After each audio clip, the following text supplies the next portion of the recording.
Maharashtra today 24 news, सत्य परिस्थितीचा सविस्तर आढावा।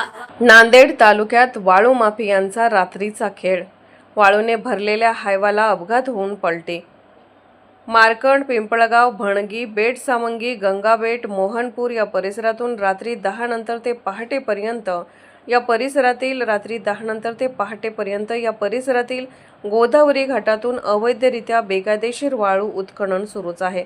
काल रात्री खुपसरवाडी परिसरात एका वाळूने भरलेला हायवा एका घरासमोर पलटी झाला आहे। त्यात भरलेली वाळू सुद्धा त्या ठिकाणी पडली, परंतु संबंधित वाळू माफियाने ती वाळू मोठ्या शिताफणी बाजूला असलेल्या झाडांमध्ये ठेवलेली दिसत आहे।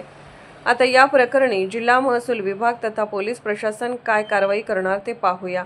महाराष्ट्र टुडे मराठीसाठी ब्युरो रिपोर्ट भीमराव हेबते सोबत फारुख बेग, नांदेड।